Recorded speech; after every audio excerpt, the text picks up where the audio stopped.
Hi student, पिछले video में आपने देखा था नरेशन की परिभाषा आपने जानी, डायरेक्ट नरेशन को कैसे पहचानेंगे वो आपने देखा, इनडायरेक्ट नरेशन क्या होता है ये आपने जाना और कुछ वर्ड्स उसके अंदर आए, इंटरवर्ट, इन्वर्टेड कॉमाज आए, रिपोर्टिंग स्पीच, रिपोर्टेड स्पीच, ये सारी चीजें आई। अब हम पिछले वीडियो में ये सारी चीजें को देख चुके।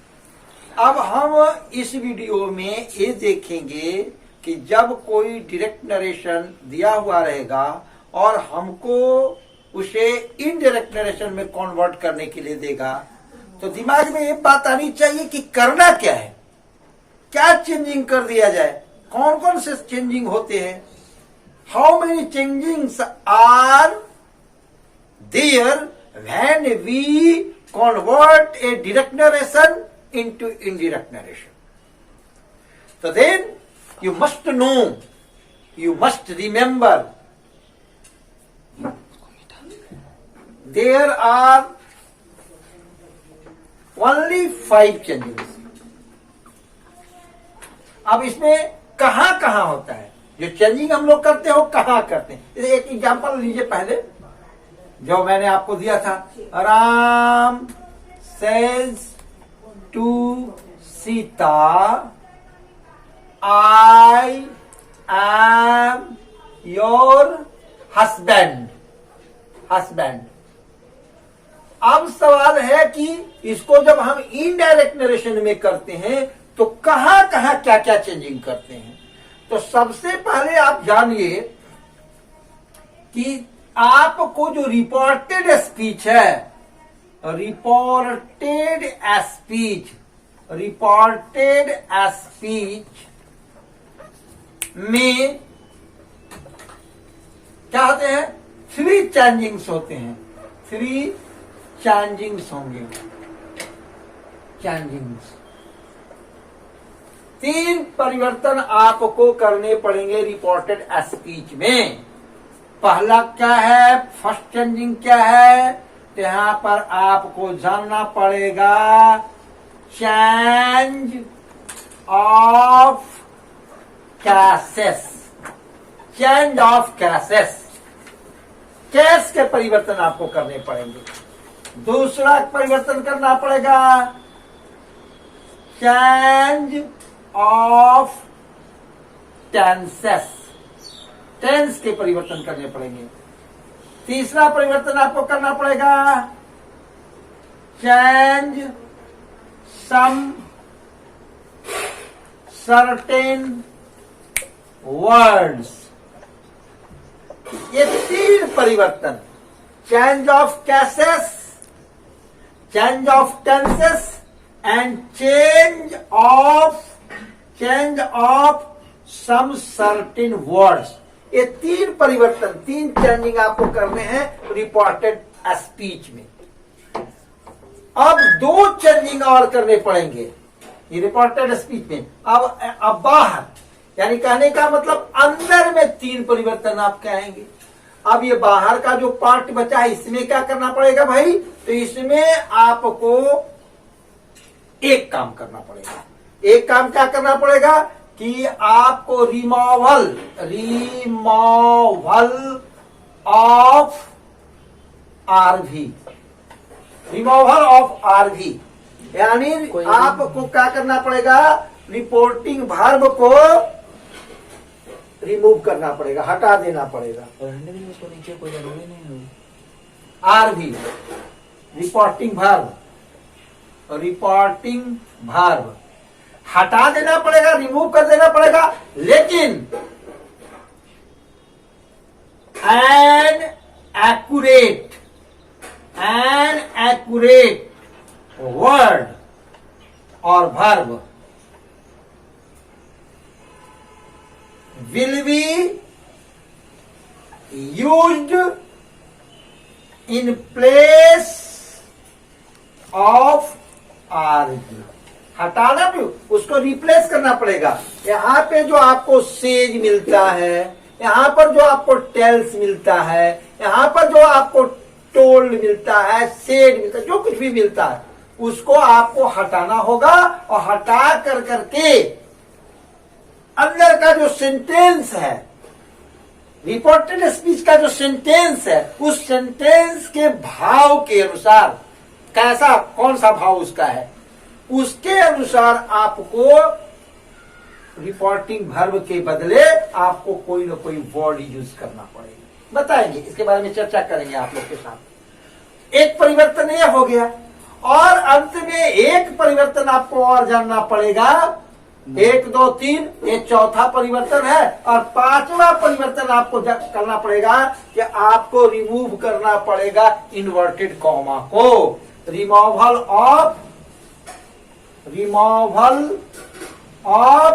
इन्वर्टेड कॉमा, इसको हटाना पड़ेगा। ये 5 परिवर्तन जब आप करेंगे तो एक डायरेक्ट नरेशन इनडायरेक्ट नरेशन में कन्वर्टेड हो जाएगा। आप इसको रिमूवल नहीं कर सकते हैं, आप इसको रिप्लेसमेंट कर सकते हैं। आप कह सकते हैं कि ये जो आरवी है उसके बदले आपको कोई ना कोई वर्ड यूज करना, कोई ना कोई वर्ब यूज करना पड़ेगा, accurate verb, appropriate verb use करना पड़ेगा आपको। कैसे? इसके अंदर का जो स्टेटमेंट है उसका भाव क्या है, क्या वह क्वेश्चन है, क्या वह ब्लेसिंग है, क्या वह कर्स है, क्या वह ऑर्डर है, ये देखना पड़ेगा कि क्या है। उसके अनुसार आपको आरवी के जगह पर कोई ना कोई वर्ड यूज करना पड़ेगा। It means total 5 changing, change of cases, change of tenses, change of some certain words, ये तीनों के तीनों परिवर्तन रिपोर्टेड स्पीच में। एक परिवर्तन आरवी के जगह पर कोई एक्यूरेट वर्ब आपको, एप्रोप्रिएट वर्ब आपको यूज करना पड़ेगा, और 5वीं चेंजिंग जो होगी वो होगी रिमूवल ऑफ इन्वर्टेड कॉमा। ये बस total 5 changings. You should get by heart these 5 changings. It should be on your lips. आपके होठों पर इसको होना चाहिए, याद रहना चाहिए। जैसे ही कोई आदमी आपसे बात करता है, पूछता है आपसे कि एक डायरेक्ट नरेशन को इनडायरेक्ट नरेशन में कैसे कन्वर्ट करेंगे, क्या क्या परिवर्तन करेंगे, तो एकदम सीधे लाइनिंग के साथ change of cases, change of tenses, change of some certain words, replacement of in RV और रिमूवल ऑफ इन्वर्टेड कॉमास, ये 5 चेंजिंग्स। अब ये 5 चेंजिंग्स जब याद हो जाएगा आपको, तो ऐसा करना है कि सबसे पहले शुरू यहीं से करते हैं। आप कॉमन वे में अभी इतना जान जाइए कि हम लोग क्या करते हैं, चेंज ऑफ केसेस को कैसे सीखेंगे, अंदर में जो केस है उसको कैसे परिवर्तन करते हैं, इसको जानने की कोशिश करेंगे। ठीक है, तो ये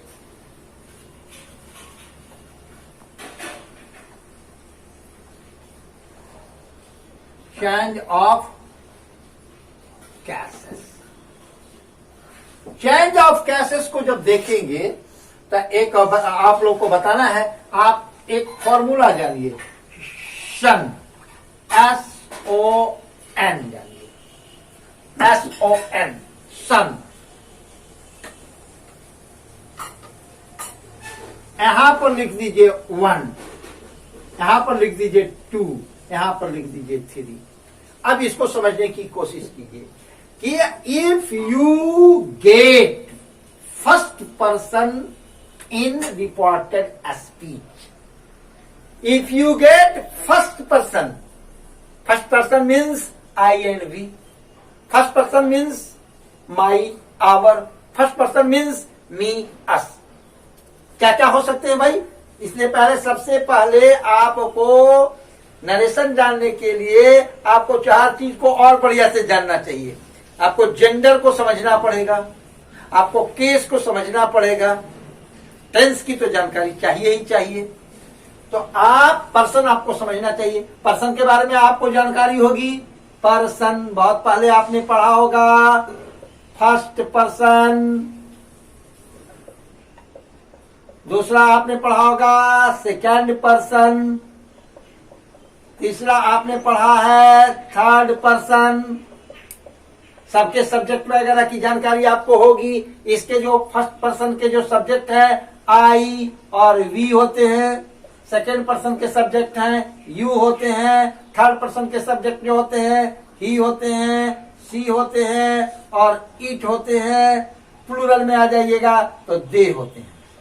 ये आपको जानकारी है, इसलिए इसको याद रखना है। अगर आप अंदर रिपोर्टेड स्पीच के अंदर अगर आपको कहीं पर एक फर्स्ट पर्सन मिल गया, आई और बी मिल गया, तो अगर और आई और बी मिला अगर आपको, तो इसको आप जो रिपोर्टिंग स्पीच है यानी आउटर पार्ट का जो सब्जेक्ट है उसके अनुसार आपको चेंज करना पड़ेगा।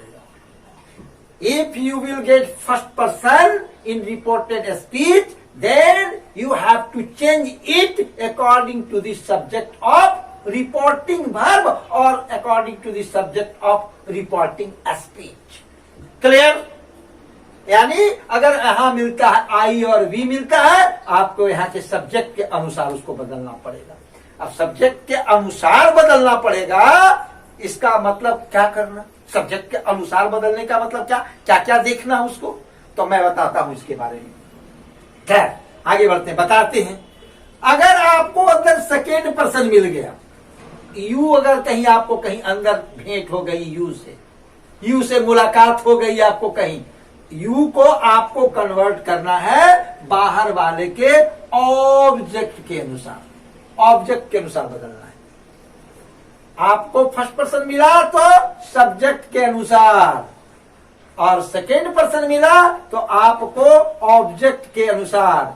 लेकिन अगर भाई साहब, अगर मेरे प्यारे बच्चे, अगर आपको थर्ड पर्सन मिल गया, अगर मिल गया आपको भेंट हो गई ही से, सी से, इट से, दे से, कोई नेमनी वर्ड से, राम से, मोहन से, सीता से, गीता से, किसी से मुलाकात आपको हो गई, तो this shouldn't be changed, no change, no change.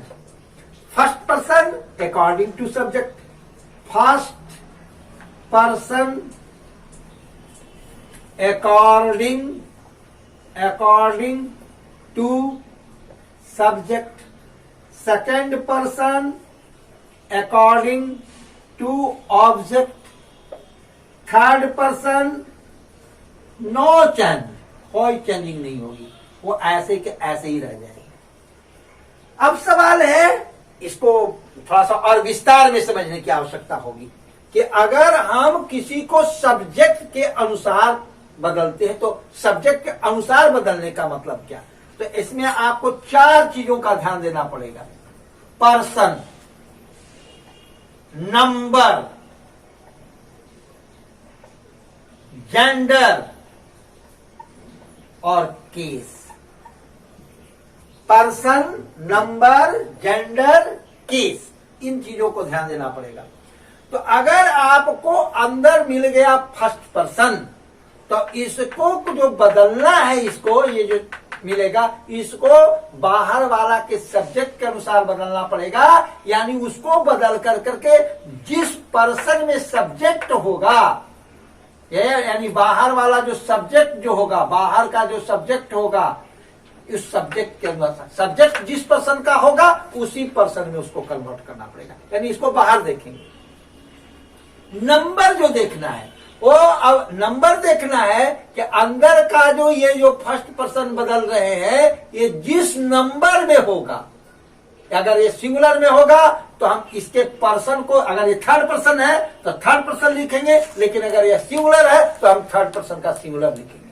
अगर यहां पर वी होता, प्लूरल होता, तो हम लिखते थर्ड पर्सन लेकिन लिखते प्लूरल नंबर। यानी नंबर देखेंगे अंदर, अंदर देखेंगे नंबर कि कौन सा वह नंबर में है। अगर ये सिंगुलर होगा सिंगुलर लिखेंगे, अगर ये प्लूरल होगा तो प्लूरल लिखेंगे। यानी नंबर हमको देखना पड़ेगा अंदर, पर्सन देखना पड़ेगा बाहर। अब आइए जेंडर, जेंडर भी ये देखेंगे कि जो हमारा जो सब्जेक्ट था, अगर इसके अनुसार बदल रहे हैं तो ये कौन सा जेंडर है। यानी जेंडर भी देखेंगे बाहर, बाहर देखेंगे। अगर ये मैस्कुलिन जेंडर है तो हम मैस्कुलिन जेंडर लिखेंगे, अगर ये फेमिनिन जेंडर है तो हम फेमिनिन जेंडर लिखेंगे। और अब बच गया केस। अगर केस देखेंगे अंदर, केस देखेंगे अंदर, ये जिस केस में होगा या जिस केस में होगा, अगर ये नॉमिनेटिव केस में होगा तो हम नॉमिनेटिव केस लिखेंगे, अगर ये पॉजिटिव केस होगा तो हम पॉजिटिव केस लिखेंगे, अगर ये ऑब्जेक्टिव केस होगा तो हम ऑब्जेक्टिव केस लिखेंगे। कहने का मतलब जैसे ही कन्वर्ट करने की बात आएगी, ये चारों चीजें हमको ध्यान में रखनी पड़ेगी। पर्सन कहां देखना, बाहर देखना, नंबर कहां देखना, अंदर देखना, जेंडर कहां देखना, बाहर देखना, केस कहां देखना, अंदर देखना। इन चारों चीजों को ध्यान में रखकर हम परिवर्तन करेंगे। प्रारंभिक दौर में, जब शुरुआती दौर में आप होंगे, एक मोटरिस्ट जैसा, एक साइकिलिस्ट जैसा, एक स्कूटरिस्ट जैसा, एक बाइक चलाने वाले के जैसा, कि शुरुआती दौर में आपको बड़ा सस्पिशन होगा, कौन किसके अनुसार बदलें, क्या लिखें, कौन अंदर देखें, कौन बाहर देखें।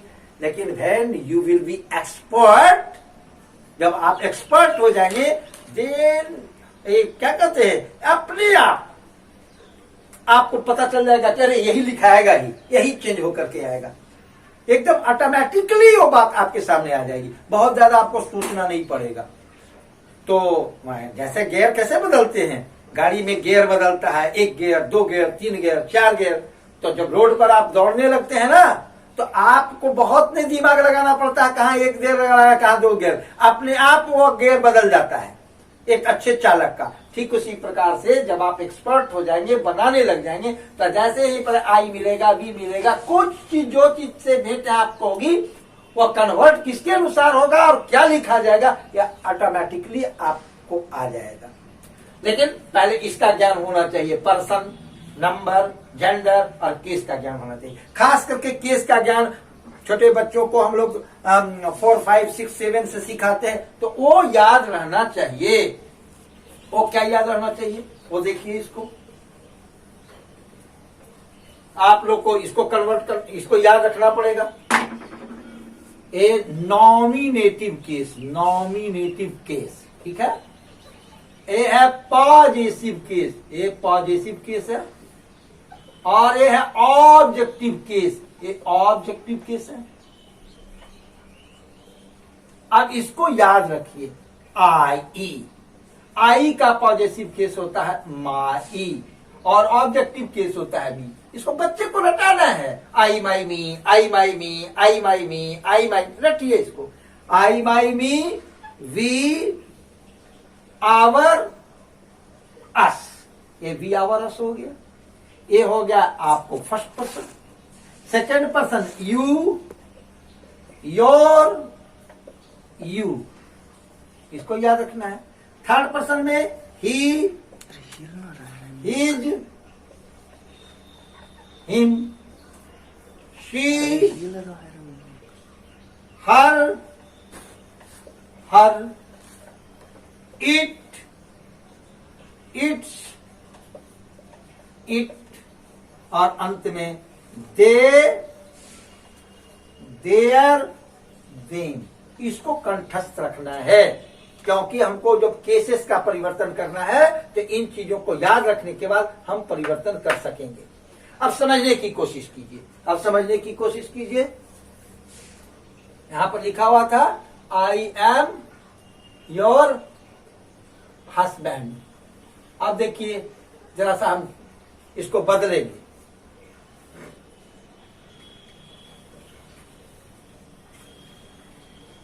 अभी 2 बातों को ध्यान में रखना पड़ेगा। यहां पर लिख रहे हैं राम।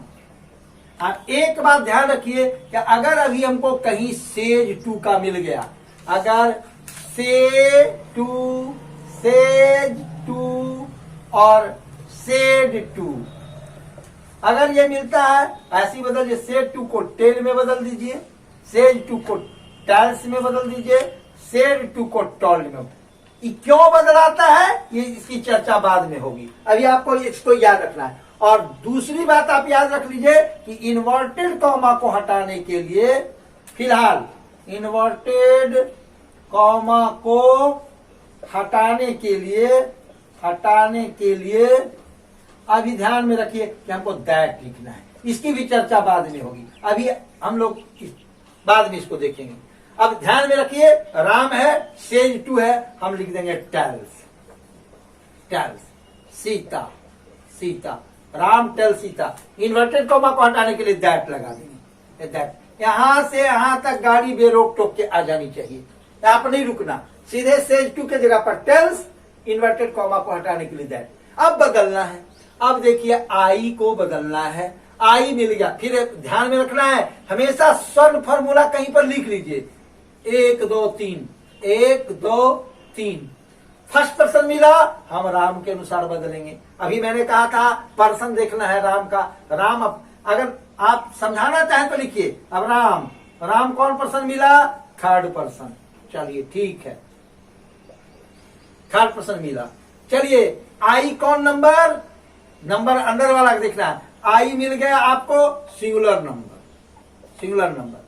चलिए भाई जेंडर देखना है बाहर वाला, राम कौन gender? Ram masculine gender, masculine gender. चलिए भाई केस देखना है अंदर, अंदर कौन सा केस है? आई कौन सा केस है? Nominative case. अब यही चारों चीजों को ध्यान में रखना है कि हमको आई को जब बदलना है तो हमको थर्ड पर्सन लिखना है, सिंगुलर नंबर लिखना है, मैस्कुलिन लिखना है।